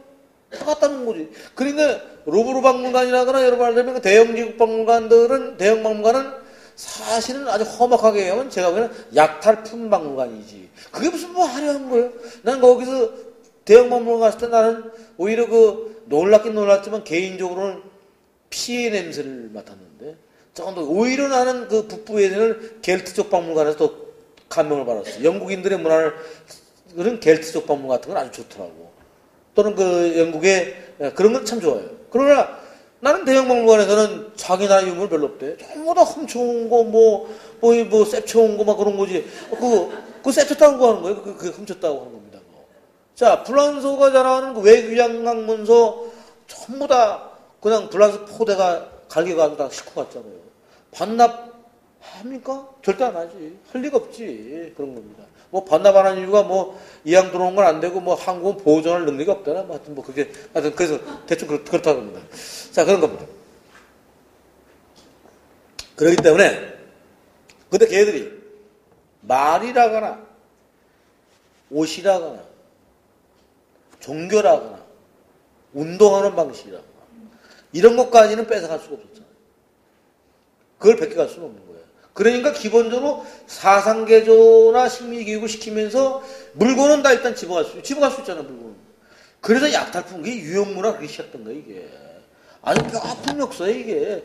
이거는 진짜 공부 깨는 사람 당하는 거예요. 자, 그런 전통이 우리나라 맨 처음에서 일본 애들이 들어온 거예요. 일본이 여기서 발굴한 거는 발굴이 아니죠. 도구로 한 거지. 일본이 엄청 갖고 왔잖아요, 일본 애들이. 그 전통. 지금 많이 변화했습니다만은 지금 이제 매장문화, 도시 산업화에 따른 여러 가지 문제점이 있기 때문에 이제 발굴도 해야 됩니다. 중요합니다. 인정합니다. 그러나 지나칠 정도로 글로 모든 국가 예산이 동결되어 있다. 심각한 문제입니다. 우리는 소프트웨어로 가야 돼요. 그게 하드웨어라면 제가 주장하는 건 소프트웨어입니다. 제가 민소학자라 얘기하는 겁니다.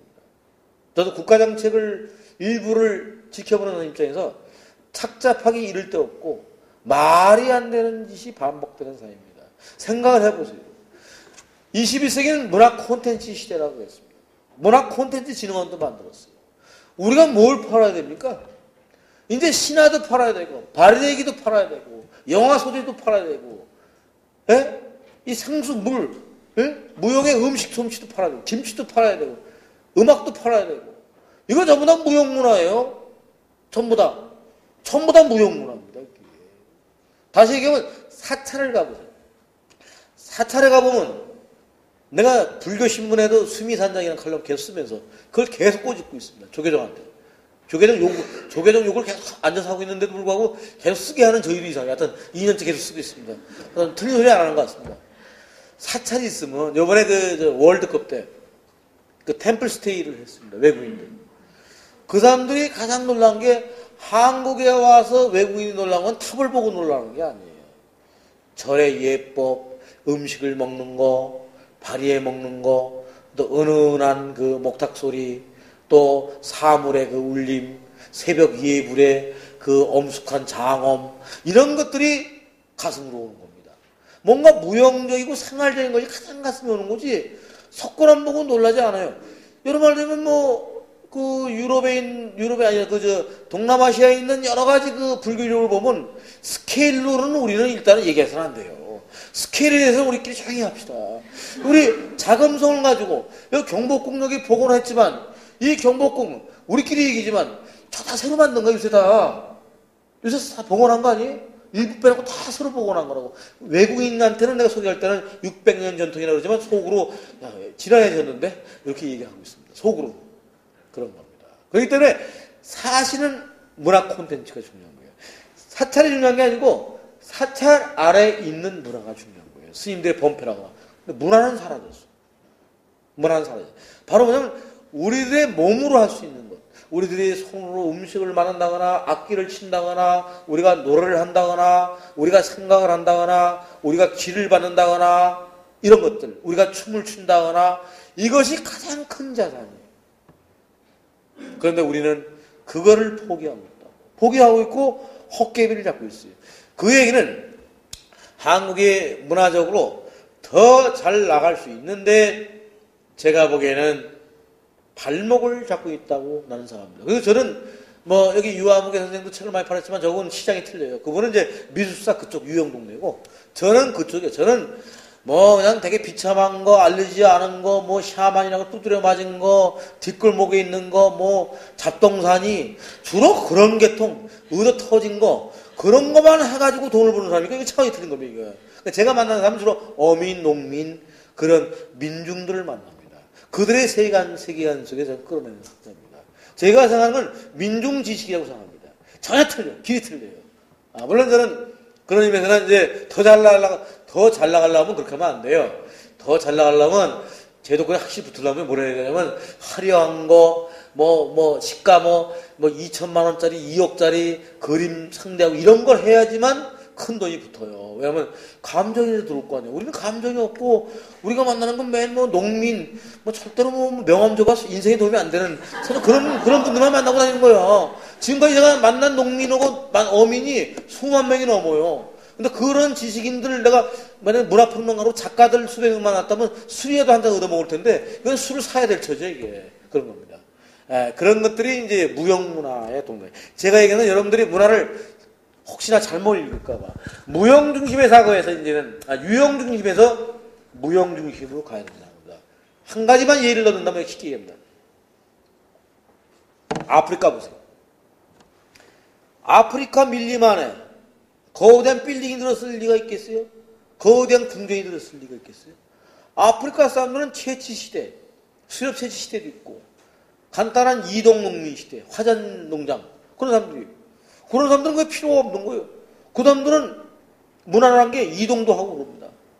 차 하나만 들면 돼. 텐트 하나만 있으면 돼.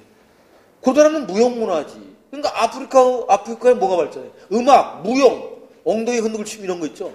무용 같은 게 끝내주잖아요, 사실 락이니 재즈니 이런 음악의 재즈 같은 거의 기원의 상당수가 흑인 음악에서 나오잖아. 흑인 음악에서. 그 음악하고 춤하면 벌써 우리 여자들이 남자들 춤춰봐야 우리가 열심히 잘 춘다고 해봐야 흑인 애들이 안 배우고서 엉덩이 흔드는 거고 차이 틀려요. 흑인들은 조금만 춤을 추는 애들 딱 추면 벌써 자세가 돼 있지 않습니까? 그런 거 못 느껴요? 흑인들 춤 잘 춰요. 흑인들 움직이면 벌써 그 춤이 된다니까. 흑인이 그거 왜냐면 걔들이 자기들 거라고 그게. 우리가 배워서 추는 양춤하고 틀려요. 흑인들 잘 칩니다. 백인보다도. 우리가 이거 볼 때 대개 다 무형문화입니다. 우리는 무형문화의 가치가 대단히 중요하다는 겁니다. 21세기는 영화 자체도 무형문화예요. 그 유형문화가 아닙니다. 그래서 결론은 저는 유형의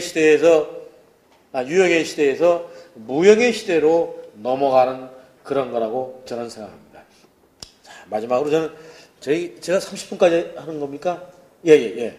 그래서 제가 마이크에 좀 목소리를 질렀더니 약간 목이 잠겨서 죄송합니다. 그럼 이제 항공이란 무엇인가를 한번 이게 하나하나가 다 설명을 해야 되는 건데 오늘 부패식 강의라고 내가 분명히 경고했습니다. 할 수 없습니다. 이번에 이제 월드컵을 보면서 저도 그 중앙일보사에서 이번에 그 레드 신도롬이라는 책을 냈습니다. 최근에.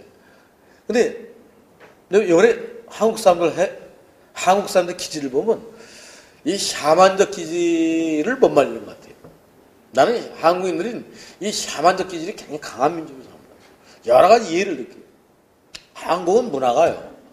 원래 그 본마당보다는 뒤풀이 문화가 강한 나라입니다.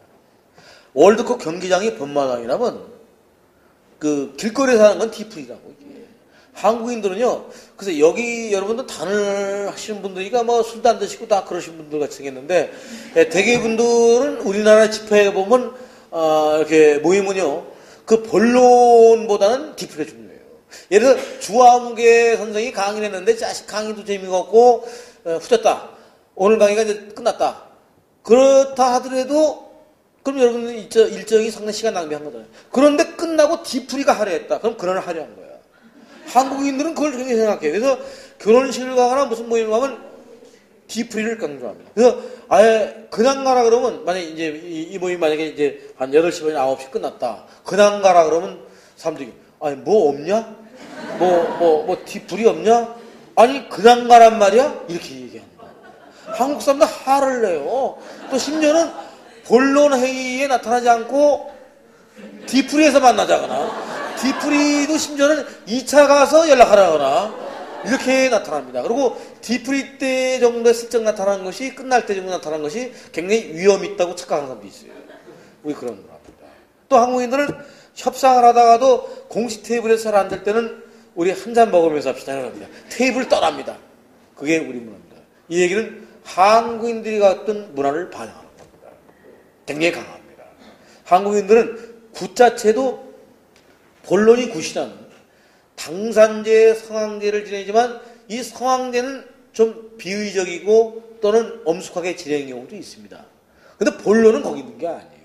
성황제 지내는 게 1시간이라면 끝나고 난 다음에 동네 잔치하고 술 먹고 노는 게 며칠 간다고 그래. 이게 한국의 문화가 그렇게 돼 있다니까. 아예 국거리에 디프리가 들어가 있어요. 디프리는 음주 가무예요. 이해했습니까? 노는 거예요. 쉽게 얘기해서. 여러분, 한국인들은 노래방 좋아한다는 거 다 알죠. 가라오케가 일본에서 나온 거 압니다. 자, 뭐 어떤 모임을 가도 노래방이 연출됩니다. 아, 노래는 어느 나라 사람도 되게 좋아하는 게 노래입니다만 한국은 유독 강한 것 같아요. 전 지구상에서 노래 나오느라 안 나오면 쳐들어간다는 나라는 대한민국밖에 없어요. 노래를 안 부르면 안 불렀지 노래 안 불렀다고 쳐들어간다는 그 어떤 외국인 오고 모임에서 얘기를 하는데 자꾸 뭐 안 나오면 쳐들어간다 공짜라다 이렇게 계속 하니까 제 외국인이 저한테 물어보더라고요. 무슨 상황이냐길래 내 영어가 짧거든요. 그래서 내가 막 엉터리 영어로 If you did not sing a song, we'll invade you 이렇게 엉터리 영어로 막 해버렸지. 우린 널 침략하고 말 거야 이렇게 엉터리 영어가 됐는데 하도 그 얘기 듣더니 이 사람이 신기한 표현을 짓는 거예요. 여러분 그 가을 단풍놀이 같은 데 보면 이게 그 고속버스 이제 도로 가다 보면 이게 버스가 이게 막 밀리잖아요. 차가 이렇게 멈출 때 보면 강황버스가 딱 쓰잖아요. 그 버스 안에서 아주머니들이 막 스트레스 풀면서 막 사진 이렇게 이거 하는 거 있잖아요. 그거. 아니 근데 전 세계에서 버스 안에서 집단적으로 그렇게 하는 나라도 또 없어요. 그건 진짜 지구상에 없대요. 그거 불란서의 인력서 썼잖아요. 그거. 버스 안에서의 한국인의 가무 행위에 관한 고찰해가지고 너무 썼다고. 그건 도저히 신기해서 전 지구상에 없어요. 일본 사람 절대 없습니다. 그리고 물론 도로교통법은 위반인데 경찰들이 그걸 잡질 못한대요. 잡으려고 그러는데 아줌마들이 아니 너는 한국 사람 아니냐 하는데 또 뭐 네 애미는 안 치냐 또 그분들을 욕할 수가 없는 게 모처럼 그 아줌마들이 스트레스 푼 거거든. 그분들이 늘 치는 게 아니야. 그랬다가 가정에 들어갈 때는 또 이렇게 조용히 들어가거든. 전혀 문제 없다고. 차바라에서 치는 사람들이 문제지 거기서 치는 할머니들은 전혀 문제가 없는 사람들이에요. 그게. 예? 저는 문제가 좀 약하다고 생각합니다. 응? 자 이렇게 가면 한국인들이 얼마나 강합니까? 이게. 한국인들이 이런 문화적인 요소가 있습니다. 그리고 한국인들은 월드컵 때 뭐 광고의 효과 또 무슨 뭐 매스 미디어의 효과 또 국가의 또 일방적인 의도적인 게 다 여러 가지 있겠지만 아무리 국가가 떠든들 아무리 광고 친들 그렇게 천만이 넘었는데 그렇게는 안 되는 거예요. 그게 6월 여러분 5일이나 초기만 해도 빨간 옷 입은 사람이 별로 많지 않았어요. 반반. 6월 한 중순경 되니까 길거리 중심부에 빨간 옷 안 입고 다니면 전부 다 흉을 봐. 또 빨간 옷 내가 무슨 모임 때는 할 수 없이 양복을 입고 나왔는데 그러다 꼈어요. 그저 길거리에 휩쓸렸어. 그랬더니 내가 이상하더라고. 전부 빨간데 또 어떤 사람이 이래 저기 양복 입고 나타난 새끼도 있나 그 상당히 우린 같이 가지 않으면 안 돼. 죽어도 같이 살고 이런 문화가 있다. 굉장히 빨라요. 이 열풍은 다이내믹한 열풍은 사실은 언론에서 사실은 표현을 돌리고 한국인의 저력제를 그러는데 샤만적 열풍이에요. 한국인들의 샤만 열풍. 빨리빨리 가겠다는 이 근성. 이런 것들이 뭐 좋게도 나타나고 나쁘게도 나타납니다. 자, 김포공항에서 이번에 월드컵에 나온 책자 보세요. 그 영국에서 나온 거, 그거 문제됐던 거잖아요. 자, 뒤에다 그 한국의 기초회가 있는데 일본이 빨리빨리야. 그 고맙습니다 이런 것도 있어요. 감사합니다. 그럼 그게 없고 맨 앞에는 빨리빨리. 이거는 그 한국에 가서는 호텔을 가나 어디 가나 서서 무조건 빨리 이러면 다 통한다는 거야. 한국은 그런 나라라고 가로 열고 삼풍백화점 문호중과에 써놨더라고. 아주 화끈한 나라라고 써놨더라고. 그러니까 귀하는 백화점을 갈 때 조심하시라고 있었어. 우리 비하하는 거지. 이게. 자, 외국인들이 한국에 가서 가장 빨리 배우는 말이 빨리빨리입니다. 여러분 음식점에 갔을 때 빨리 주세요. 늘 그러죠. 빨리빨리. 아니, 막 빨리빨리 안 나와? 그런 얘기 많이 하죠. 예? 빨리빨리 얘기합니다. 또 교실에서도 선생님들이 야, 너 빨리빨리 못해? 야, 청소를 이렇게 빨리빨리 못하니? 왜 빨리빨리 이런 거. 그러면 천천히 인생을 살아가면서 사는 애들은 이제 너 철학자냐? 또는 왜 그 느려 터졌냐? 느렸다고 얘기도 안 해. 느려 터졌다. 느린 곰탱이 이렇게 얘기해. 이 얘기를 한국 사람들이 다이내믹한 걸 좋아해요. 원래부터 갖고 있던 속성이에요. 굉장합니다. 시아만틱한 그 열기가 나오는 겁니다. 시베리아 사람도 똑같아요. 비슷한 열기가 있어요. 다혈질적이고 빨리 합니다. 그리고 이 시아만틱한 거는 굉장히 장엄을 좋아합니다. 큰 걸 좋아하는 민족입니다. 한국인들이요. 이 사찰을 만들거나 불상을 만들어도요. 동양 최대 불상, 세계 최대 총동물 이걸 좋아해요. 우리가 무슨 불교 국가가 아니고 우리가 뭐 버마도 아니고 그러니까 세계 7번째 불상 만들어도 아무도 흉보지 않아요. 교회도 우리는 세계 최대 교회, 뭐 세계 10대 교회 또 세계 50대 교회 우리나라 교회가 빵빵하죠. 엄청납니다. 세계 최대 교회 한국에 다 있거든. 이 정도면 참 하나님의 나라가 가까운 것 같아. 교회가 개방한 게. 우리나라 총 종교인을 계산해보면 총 종교인 숫자가 각자 자기들이 발표하는 우리 뭐 기독교면 총 인구 숫자보다 많어. 그런 나라라, 우리나라. 대만은. 근데 우리나라는 뭐, 이 종교가 불교도 뭐 법화정, 미륵정부터 법상정부터 없는 게 없고, 말일성도 기독교부터 침례교부터 또 다 있잖아요. 우린 기독교도 다 들어왔어요. 그 다음에 또 우리는 여호와의 증인부터 또 그거 말고 여러분 당군교부터 해가지고 대종교, 그 다음에 또 천도교부터 복잡하지 않습니까? 또 대순진리회부터 또 샤만도 다 또 자기가 또 신의 아들이라 그러니까 다 종교 하나씩 다 갖고 있는 거다. 용암무당들 다. 근데 또 한국은 이상한 게 종교전쟁은 별로 없어요. 이제 개신기가 들어와서 종교전쟁을 자꾸 충동질하는데 워낙 또 이쪽이 이제 느려가지고 종교전쟁은 안 일어납니다. 그러나 위험할 수도 사실은 자꾸 이제 그 싸움 붙다 보면 당군과 그 싸우는 것도 종교전쟁적인 그런 느낌이 좀 드는 겁니다. 하여튼 우리는 종교전쟁 별로 없은 나라란 말이에요. 자, 이런 얘기는 한국인들은 뭔가 불교도 아니고 유교도 아닌 거고 기독교도 아닌 거라고. 이게 아닌 거야. 세상에 어느 교회가 이렇게 손바닥 치면서 그런 게 있어요. 전세 그런 거 없어요. 그리고 모르게 굉장히 술 먹는 게 좋은 건 아니겠지만 그 외국 기독교인들 술도 가끔 먹어요. 신부들, 우리나라 신부들 보면 다 술꾼들이 전부 다. 신부들 엄청난 술 먹잖아요. 그거. 술도 또 쎄. 신부 술 먹으면. 보통 그 주장이 아니라고. 우리는 경건주의 신학이라고 하는 거고. 특정 그 기독교 안에서도 경건한 거. 그게 들어가고 강조된 겁니다. 이 얘기는 우리는 불교도 그래요. 이 불교학 교리도 대부분이 이게 제가 보기에는 일본 불교 이론이 많이 들어와 있는 거예요. 이번에 그 불교에서 진각종이 머리 기른다고 이렇게 한 거, 그거 난 좀 이상하더라고. 진각종이 유신불교라고, 그게. 만에 한영훈이 주장했잖아요. 머리 좀 기르면 안 되냐, 머리 기르고 깨끗한 일을 하면 되는 거 아니에요? 머리 빡빡 깎으시고 모자 쓰고서 나쁜 짓 하면 그거 더 나쁜 거 아니에요? 아니, 다 하는 얘기인데, 그거 다 그렇잖아요. 우리 다 그렇잖아요. 나는 어쩌면 불교도 좀 결혼, 아예 그냥 첩을 두고 살 바에는 아예 첩을 두고 살게 해주는지, 솔직히 이렇게 얘기하면 또 이제 불교에서 난 또 욕하겠지만, 제 얘기는 현실은 그렇지가 않다는 거야. 그게 되게 1%의 수도승이 99%를 먹여 살리잖아요. 그건 교회도 마찬가지 다 그런 거예요. 1% 깨끗한 사람이 살리는 겁니다. 자, 이렇게 볼 때, 저는 한국인들의 그 기질은 아까 그 빨리빨리 문화부터 거대 컴플렉스부터 다이내믹 컴플렉스부터 나오는 이걸 보면 한국인들은 뭔가 다른 게 있다는 거예요. 그 기질이 우리는 때로는 극단적으로 나타날 때는 집단적 광기로 나타나기도 합니다. 그게 한국 사람들은 같이 가는 걸 참 좋아해요. 요새 우리 안에 80 얘기가 많이 나오잖아요. 한때는 잘못 이동되면 전부 다 80으로 가가지고 방공 걸기, 때려잡자 김일성 이렇게 가고. 그렇잖아요. 우리 뭐 많이 했잖아요, 옛날에. 엄청나게. 그리고 다 뭐 가야 되는 거고. 그런 겁니다. 한국의 그 쏠림이 좀 강합니다.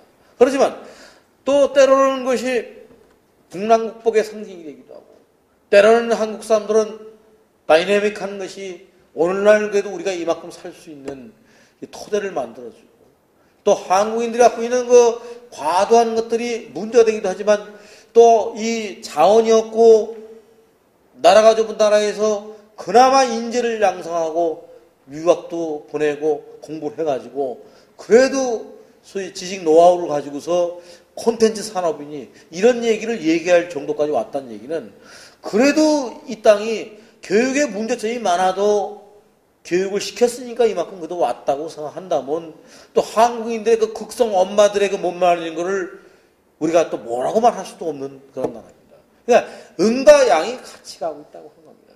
그러면서도 한국인에 깔려있는 우리 한국인이란 무엇인가에 대한 진지한 성찰이 난 있어야 된다고 생각합니다. 우리는 사실은 서양식으로 배운 이론 가지고 우리를 얘기했고, 또 중국 모아주의 가지고 우리를 얘기했고, 또 민족적인 것을 쓸데없이 부풀리는 또 민족 과잉의식 가지고 우리를 얘기했습니다. 이제는 민족적인 것은 무조건 좋다고 하는 그런 의식이 아니라, 이제는 민족의 정체성을 가지면서, 이른바 아이덴티티를 가지면서도 또 너무 지나치게 서구를 배격하는 것이 아니라 세계주의로 나가야 된다는 거죠. 예를 들어서 한국인, 미국이나 불란서나 이런 백인들은 어느 정도 인정해주면서, 또 심지어는 백인들 문화를 사랑도 하고 숭배도 하고 거의 모아사상같이 따라하면서, 이 땅에 와 있는 아프리카 사람들 일부라거나 이 땅에 와 있는 아시아의 수많은 노동자들, 예를 들어 티벳에서 온 노동자, 태국의 노동자들, 연변조선족들을 알기를 우리는 거의 3D 산업에서 일하는 쓰레기 같은 인간 정도로 혹시나 알고 있지 않나. 사실은 우리처럼 인종차별이 강한 민족이 또 없지 않나 생각합니다. 다민족하고 같이 살아본 경험이 굉장히 작다고 하는 겁니다. 그래서 우리는, 그런 의미에서는 우리는 어떻게 보면 우리가 외국에 의해서 민족적 치련도 당했던 민족이지만, 거꾸로 우리는 우리 스스로가 인종차별주의적인 건 있지 않나, 없지 않나. 나 그러면서 우리가 진정한 세계화, 진정한 21세기 법고창기는 우리 거를 갖고 있대. 확실히 뜯어 고쳐가지고 21세기 패턴을 바꿔서 가지 않으면 안 된다고 하는 겁니다. 난 일본 애들이 그 젠을 전 세계 패션 팔아먹은 거에 대해서 기분이 안 좋지만, 그러나 일본을 욕할 수가 없어요. 왜 일본은 파는데 왜 우린 못 파는 얘기야. 우리나라처럼 이 불교 문화에 엄청난 자를 가진 나라 드물잖아요.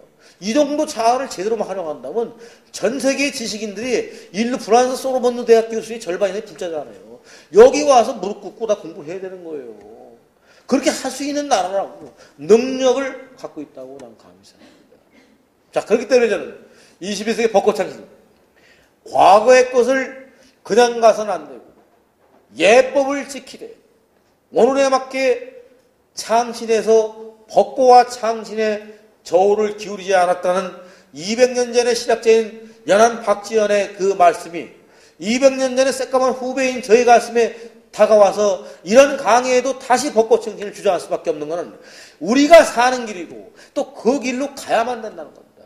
어차피 어떻게 살아도 사는 건 똑같고 이 정도 사는 수준을 유지할 수 있다고 생각합니다. 그러나 우리가 21세기에 진짜 문화 강국을 가기 위해서는 지금의 패턴 가지고는 안 된다고 생각합니다. 이제는 발전의 한도에 머물렀다고 생각합니다. 우리 여러분 알 겁니다. 경제인하는 겁니다.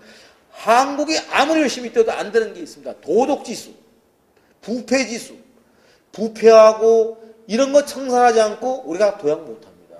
아무리 벌어도 옆에 서 있는 거예요. 문화도 마찬가지입니다. 21세기 무형적인 콘텐츠가 요구되는 그런 시대에 벚꽃 창신하지 않고 유형적인 하드웨어적인 문화에 발목 잡혀 있다면 우리 문화가 이 수준을 유지할지 몰라도 이걸 뛰어넘어서 가기는 불가능하다는 겁니다. 그것이 선진국하고 후진국의 차이라고 생각합니다. 그래서 제가 얘기하는 건 우리가 이렇게 제가 흥분을 안 해도 먹고 사는 데는 시장이 없다고 생각하나 더 우리가 한 발 나가기 위해서는 우리가 벗고 참신하지 않으면 안 된다고 하는 그 생각으로 괜히 쓸데없이 흥분했네요. 늘 흥분한 게 제가 샤만틱한 거야죠. 이게 하다 보면 제가 구슬하고 있는 거예요. 이런 정도로 그냥 일단 강의를 마감하고 질문 같은 걸 받겠습니다. 감사합니다.